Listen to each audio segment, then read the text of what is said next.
I'm Mike Gooseff. I'm a professor at the University of Colorado Boulder, and today we're going to talk about the fundamentals of using the stream tracer injection technique.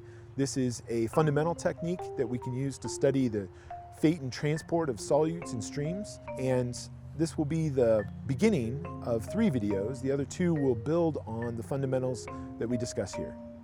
Stream tracer experiments are only as powerful as the data that's collected from them. We add or inject tracers to stream water to label that stream water. And the goal often is to figure out how long it takes or how it moves from one point to another, and potentially how it's been transformed between those 2 locations.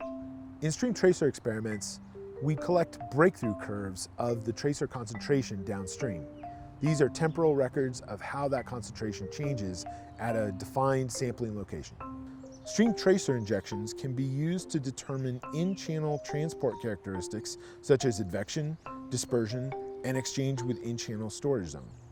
Advection is the bulk movement of stream tracer with the main fast flow of the stream. Dispersion occurs due to real-world differences in velocities, which causes some tracer to move ahead of the bulk flow and some of it to lag behind the bulk advection of solute. Exchange of stream water and tracer between the main flow and in-channel hydraulic dead zones like eddies, for example, further delay the downstream transport of solute, resulting in a characteristic tailing of the tracer breakthrough curve. So when we look at a reach like this, we expect hyporheic exchange, or the movement of water between the channel and the subsurface, to potentially move between breaks and slope. So the breaks in the slope as we move downstream are at these steps and pools. The water can infiltrate underneath and come back up to the channel. The other plan form that we have here is this meander bend, and you can see that up by this stilling well, the water is at a much higher elevation than down here around the bend. And so the spatial shortcut would be for water to cut through the meander bend, but of course that's going to take more time because of the tortuous path of moving through the rock matrix as opposed to coming around in the channel. In addition to quantifying in-stream transport processes, a stream tracer injection can also be used to evaluate the exchange of stream water and groundwater. One simple way to do this is to conduct an injection and look for where dilution occurs downstream. Another approach to quantifying stream groundwater exchange is to carefully track the mass balance of stream water and tracer mass passing each location compared to what was originally injected. The examples mentioned to this point have primarily focused on conservative transport of tracers like bromide, chloride, 2 commonly used salt tracers, or fluorescent dye as a primary tracer. However, we can also use non-conservative solutes in our tracer injections to evaluate not only the transport but also the fate of those solutes. For example, we could inject nitrate to look at the retention of that solute in stream ecosystems. There are 2 general types of stream tracer injections. The first is the instantaneous, slug, pulse, or gulp method, in which a predetermined amount of tracer is spilled into the stream at a single location all at once.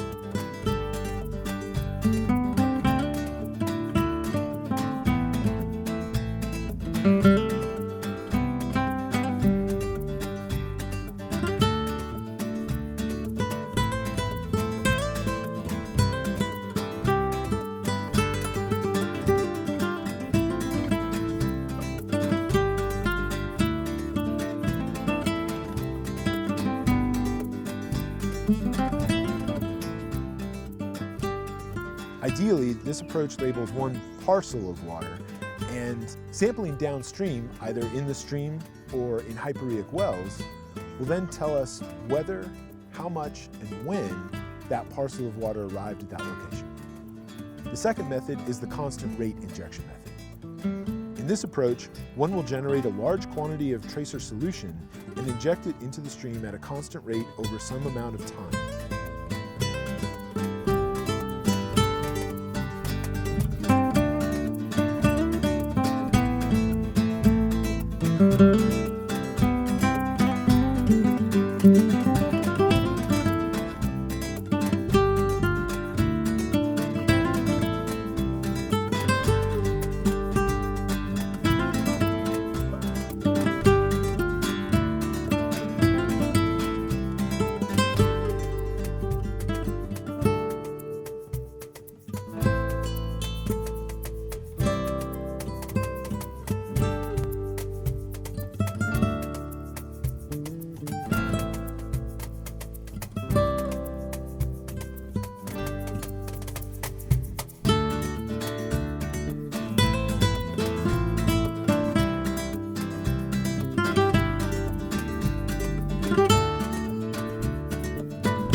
all stream tracer injections are subject to something we call the window of detection.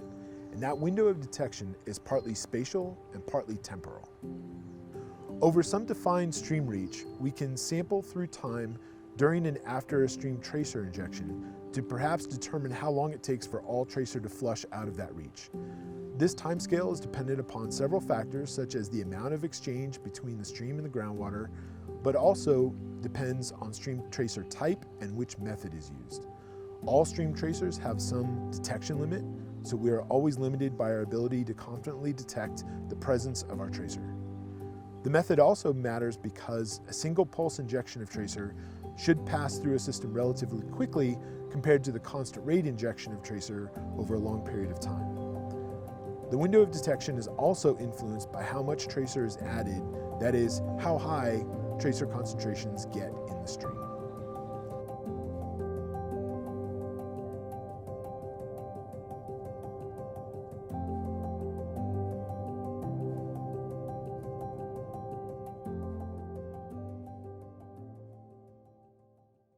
The method of stream tracer injection you choose to use will depend on your objectives and your need for a specific window of detection. Here are a few pros and cons for each method.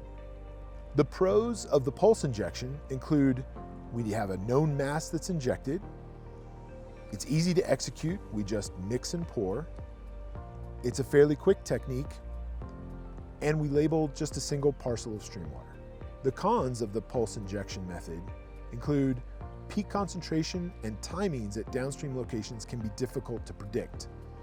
Thus, a tracer can move faster than expected, and it can be difficult to keep up with reasonable sampling rates to sample the breakthrough curve adequately. In addition, the technique labels only a single parcel of stream water, which may not help you achieve your objective. Now let's talk about the pros and cons of the constant rate injection method.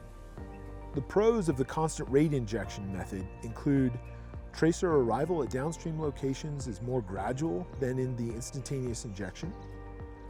Many parcels of water are labeled. A steady state profile of tracer concentration is achievable after an extended time of injection. And we can identify processes or timescales that the pulse method cannot. The cons of the constant rate injection method include it requires more equipment, pumps, batteries, etc. It requires a reservoir of tracer solution, and if your injection time scale is long enough, it may require multiple reservoirs. Ultimately, you'll have to find a way to ensure that you have the same concentration in each of these.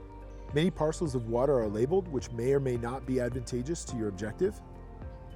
It requires more sampling than the pulse method.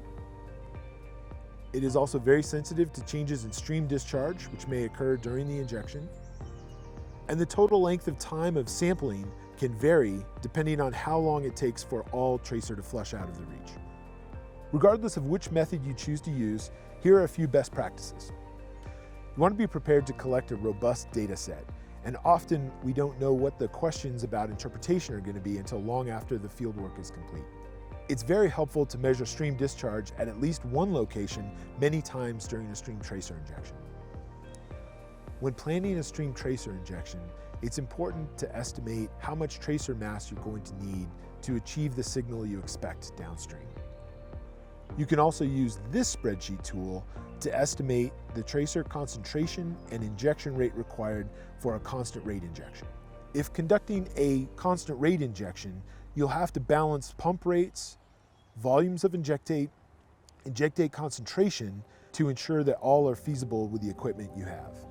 Ideally, you want instantaneous and even mixing across the width and depth of your stream channel. To achieve this, try to inject just upstream of a turbulent constriction to promote mixing.